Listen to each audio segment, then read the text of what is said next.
কি দিবি? মোদক। মোদক দিবি কাকে? গণেশ ঠাকুরকে। জোরে বলো। ওই যে ওখানে একটা গণপতি পাপ্পা আছে না, হ্যাঁ বলিয়া হ্যাঁ, ওকে কি দিবি? বাড়ি আছে, তুমি দেখলে না? হুম। এটা কি সামনে আমিও হবে বাবা? দেখলাম ফুলে। এ কোথায় আছে গণপতি বাপ্পা? ওই যে স্কুলের সামনে। স্কুলের সামনে। আচ্ছা, কি রঙের রে? কি কালারের? Red red.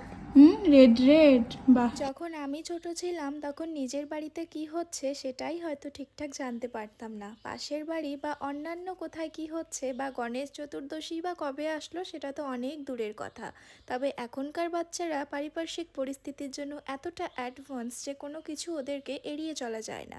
যেমন আমার মেয়ে আজকে গণেশ চতুর্দশী একা একাই জেনে গিয়েছে বিভিন্ন অ্যাডভার্টিজমেন্ট দেখে, বিভিন্ন ব্লগ দেখে। আর ওর ইচ্ছে ও আমাদের গণপতি বাপ্পাকে পুজো দেবে। তাই কথা মতো সকালবেলা স্নান খাওয়া রান্নাবাড়ি করিয়ে বোনের সাথে পাঠিয়েছিলাম স্কুলে, তারপরে চলে যাই দোকানে আমাদের এই গণপতি বাপ্পাকে পুজো দেওয়ার জন্য। আমাদের বাৎসরিক গণেশ পুজোটা কিন্তু অন্য তিথিতে হয়, আর আজকের পুজোটা সেই জন্য গিনির বাবা নিজে হাতেই করেছে। আর আমার কাছে নতুন কিছু শেয়ার করার মতো নেই বলে ভাবলাম আজকের এই ছোট্ট ক্লিপগুলোই একসাথে করে শেয়ার করি। ও হ্যাঁ, আজ কিন্তু মাত্র 300 টাকার এই কর্ড সেটটাও আমি পেয়েছি, লিঙ্ক চাইলে জানিও।